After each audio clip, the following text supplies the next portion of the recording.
ಹಾಸನದಲ್ಲಿ ಹಲ್ಚಲ್ ಎಬ್ಬಿಸಿದ Prajwal Revanna pendrive case April 23ರಂದೇ ಸೈಬರ್ ಕ್ರೈಮ್ ಠಾಣೆಗೆ ದೂರನ್ನು ಕೊಟ್ಟಿದ್ದಾರೆ.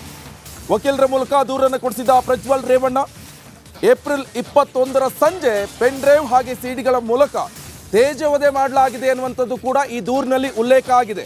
ಹಾಸನ ಮೈತ್ರಿ ಅಭ್ಯರ್ಥಿ ಪ್ರಜ್ವಲ್ನನ್ನ ಮಣಿಸಲು ಷಡ್ಯಂತ್ರ ಮಾಡಲಾಗಿದೆ ಎನ್ನುವಂಥದ್ದು ಈ ದೂರಿನಲ್ಲಿ ಉಲ್ಲೇಖ ಮಾಡಿರುವಂಥ ಅಂಶಗಳು. ಸಂತ್ರಸ್ತರ ಮುಖವನ್ನ ಮಾರ್ಫ್ ಮಾಡಿ ಹಾಗೆ ಫೋಟೋ ವಿಡಿಯೋವನ್ನ ಹರಿಬಿಡಲಾಗಿದೆ.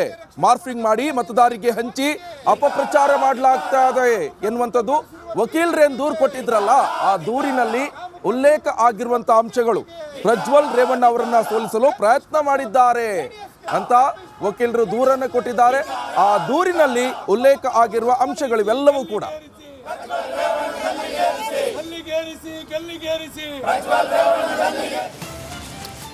ಇದಕ್ಕೆ ಎಚ್ ಡಿ ಕುಮಾರಸ್ವಾಮಿ ಅವರು ಏನು ಹೇಳ್ತಾರೆ? ಸಿಎಂ ಆಲ್ರೆಡಿ ತನಿಖೆಗೆ ಆದೇಶ ಮಾಡಿದ್ದಾರೆ. SIT ತನಿಖೆಯ ರಿಪೋರ್ಟ್ ಬರಲಿ, ಆಮೇಲೆ ಮಾತಾಡೋಣ ಅಂತ ಹೇಳಿದ್ರು.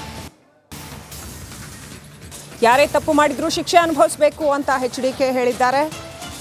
SIT ತನಿಖೆಯ ವರದಿ ಬರಲಿ, ಆಮೇಲೆ ಮಾತನಾಡೋಣ ಅನ್ನೋದು ಅವರ ರಿಯಾಕ್ಷನ್ ಆಗಿದೆ.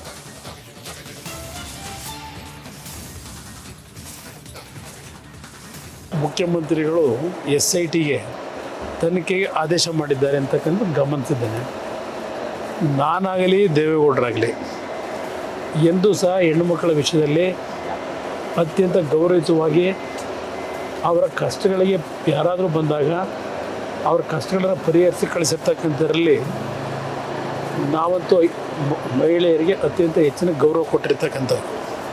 ಈಗ SIT ತನಿಖೆಗೆ ಆಲ್ರೆಡಿ ಆದೇಶ ಮಾಡಿದ್ದಾರೆ. ಈ ಒಂದು ಹಾಸನದ ಪ್ರಕರಣ ಚುನಾವಣೆ ಸಂದರ್ಭದಲ್ಲಿ ಏನು ಪ್ರಾರಂಭ ಆಗಿದೆ, ತನಿಖೆ ಸಂಪೂರ್ಣವಾಗಿ ಬರಲಿ, ಹೊರಗೆ ವಾಸ್ತವಾಂಶಗಳು ಬರಲಿ. ಈ ನೆಲದ ಕಾನೂನಿನಲ್ಲಿ ಯಾರೇ ತಪ್ಪು ಮಾಡಿದ್ರು ಉಪ್ಪು ತಿಂದವನು ನೀರು ಕುಡಿಲೇಬೇಕು. ನಾವು ಯಾವುದೇ ಕಾರಣಕ್ಕೂ ಯಾವುದಕ್ಕೂ ತಪ್ಪು ಮಾಡಿದಂಥ ವಿಷಯದಲ್ಲಿ ಯಾರಿಗೂ ಕ್ಷಮಿಸ್ತಕ್ಕಂಥದ್ದಿಲ್ಲ ಪ್ರಶ್ನೆ. ಅದರಿಂದ ತನಿಖೆಯ ವರದಿ ಸಂಪೂರ್ಣ ಹೊರಗೆ ಬರಲಿ, ಬಂದ ನಂತರ ಮಾತಾಡಿ. ಮುಖ್ಯಮಂತ್ರಿಗಳು SITಗೆ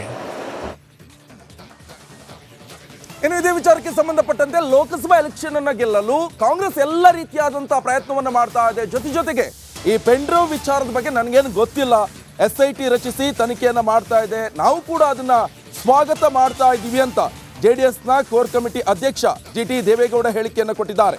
ನಾನು ನನ್ನ ಇತಿಮಿತಿಯಲ್ಲಿ ಮಾತನಾಡ್ತೇನೆ, ತಪ್ಪು ಮಾಡಿದವರ ವಿರುದ್ಧ ಪಕ್ಷ ಕ್ರಮವನ್ನ ಕೈಗೊಳ್ಳುತ್ತೆ ಅಂತ JDSನ ಕೋರ್ ಕಮಿಟಿ ಅಧ್ಯಕ್ಷ GT ದೇವೇಗೌಡ ಹೇಳಿದ್ದಾರೆ.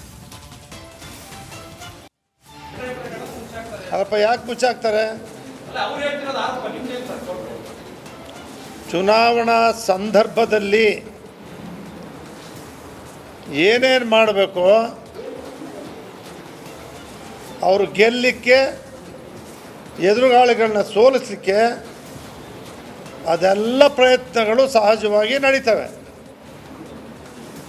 ಆದರೆ ಇವತ್ತೇನು ತಾವೇ ರಾಜ್ಯ ಸರ್ಕಾರ ನಿಮ್ಮ ಕೈಯಲ್ಲಿದೆ, ತನಿಖಾ ಸಂಸ್ಥೆಗಳು ನಿಮ್ಮ ಕೈಯಲ್ಲಿದ್ದಾವೆ,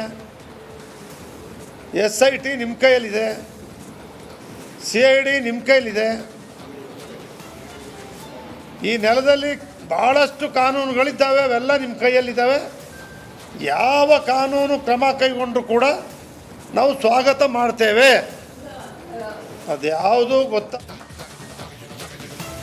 ಪ್ರಜ್ವಲ್ ರೇವಣ್ಣ ಅವರದ್ದು ಎನ್ನಲಾದ ವಿಡಿಯೋಗಳು ಎಲ್ಲೆಡೆ ಹರಿದಾಡ್ತಾ ಇದೆ ಅಂತ ಹೇಳಲಾಗ್ತಾ ಇದೆ. ಈ ಕುರಿತಾಗಿ ತನಿಖೆ ಮಾಡುವಂತಹ ಒಂದು ಹೊಣೆ ಈಗ SIT ಹೆಗಲಿಗೆ ಬಿದ್ದಿದೆ. ಸೊ ಏನೇನು ನಡೆದಿದೆ, ಡೀಟೇಲ್ ರಿಪೋರ್ಟ್ ಇಲ್ಲಿದೆ.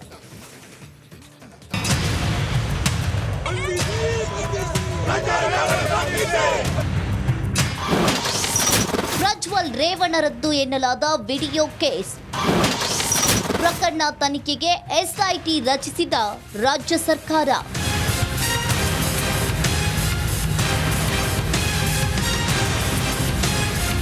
ಲೋಕಸಮರದ ಹೊತ್ತಲ್ಲೇ ಹಾಸನ ಜನರಿಗೆ ಬಿಗ್ ಶಾಕ್ ಎದುರಾಗಿತ್ತು.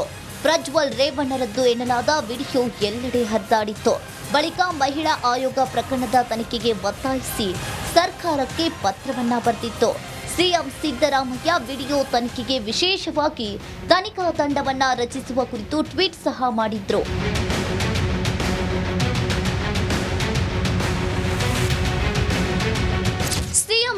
ಬೆನ್ನಲ್ಲೇ ಇದೀಗ ಪ್ರಕರಣದ ತನಿಖೆಯನ್ನ ಎಸ್ಐಟಿಗೆ ವಹಿಸಿದೆ ಎಂದು ಗೃಹ ಸಚಿವ ಜಿ ಪರಮೇಶ್ವರ್ ಹೇಳಿದ್ದಾರೆ. ಈ ಪ್ರಕರಣವನ್ನ ಗಂಭೀರವಾಗಿ ತೆಗೆದುಕೊಂಡಿದ್ದು ಸರ್ಕಾರದ ಹಸ್ತಕ್ಷೇಪವಿಲ್ಲದೆ ತನಿಖೆ ನಡೀತಾ ಇದೆ ಅಂತ ಹೇಳಿದ್ರು. ಎಡಿಜಿಪಿ ಬಿಕೆ ಸಿಂಗ್ ನೇತೃತ್ವದಲ್ಲಿ ತನಿಖೆ ನಡೆಯುವ ಸಾಧ್ಯತೆ ಇದೆ. ಆಯೋಗದವರಿಗೆ ಆ ಮಹಿಳೆಯರು ಕಂಪ್ಲೇಂಟ್ಗಳು ಕೊಟ್ಟಿದ್ದಾಗಿದೆ. ಆ ಆಧಾರದ ಮೇಲೆ ಆಯೋಗದವರು ಪತ್ರ ಬರೆದಿದ್ದಾರೆ ಸರ್ಕಾರಕ್ಕೆ. ನೋಟಿಸ್ ಏನಾದ್ರು ಕೊಡ್ತೀರಾ ಸರ್? ಗೊತ್ತಿಲ್ಲ, ಪ್ರೊಸೀಜರು ಲೀಗಲ್ ಪ್ರೊಸೀಜರ್ಸ್ ಏನು ಮಾಡ್ತಾರೆ ಅದನ್ನು ಮಾಡ್ತಾರೆ. ಈ ಮಧ್ಯದಲ್ಲಿ ಅವರು ದೇಶ ಬಿಟ್ಟು ಹೋಗಿದ್ದಾರೆ ಅಂತೇಳಿ ಸುದ್ದಿ ಬಂದಿದೆ. ಆಗ ಅದು ಏನು ಮುಂದಕ್ಕೆ ಯಾವ ರೀತಿ ಕಾನೂನು ಪ್ರಕಾರ ಏನು ಕ್ರಮ ತಗೊಳ್ಬೇಕು ಅದನ್ನು SIT ಅವರು ತಗೊಳ್ತಾರೆ. ಅಫಿಷಿಯಲಿ ಇನ್ನೊಂದು ಅರ್ಧ ಗಂಟೆಯಲ್ಲಿ ಆಗುತ್ತೆ. ಅದು ಒಂದು ಸಾರಿ SIT ನಾವು ಇದನ್ನು ವಹಿಸ್ಕೊಟ್ಟ ಮೇಲೆ SIT ಅವರು ಏನು ತೀರ್ಮಾನ ಮಾಡ್ತಾರೆ ಅದು ಅವರಿಗೆ ಬಿಟ್ಟಿದ್ದು, ನಾವು ಅದಕ್ಕೆ ಇಂಟರ್ಫಿಯರ್ ಆಗಕ್ಕೆ ಹೋಗೋದಿಲ್ಲ. ವಿದೇಶಕ್ಕೆ ಹಾರಿದ್ರ ಪ್ರಜ್ವಲ್ ರೇವಣ್ಣ. ಪ್ರಜ್ವಲ್ ರೇವಣ್ಣರದ್ದು ಎನ್ನಲಾದ ವಿಡಿಯೋ ವದಂತಿ ಬೆನ್ನಲ್ಲೇ ಇದೀಗ ಹಾಸನ ಮೈತ್ರಿ ಅಭ್ಯರ್ಥಿ ಪ್ರಜ್ವಲ್ ರೇವಣ್ಣ ವಿದೇಶಕ್ಕೆ ಹಾರಿರುವ ಶಂಕೆ ವ್ಯಕ್ತವಾಗಿದೆ. ಈ ಬಗ್ಗೆ ಸಿಎಂ ಕಚೇರಿಗೆ ಪೊಲೀಸರು ಮಾಹಿತಿಯನ್ನ ತಿಳಿಸಿದ್ದಾರೆ ಎನ್ನಲಾಗ್ತಾ ಇದೆ.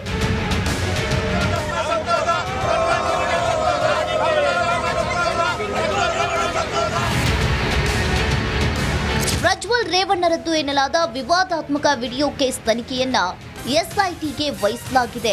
ತನಿಖೆ ಬಳಿಕ ಅಸಲಿ ಕತೆ ಏನು ಅನ್ನೋದು ಗೊತ್ತಾಗಲಿದೆ. Bureau report, Republic Kannada.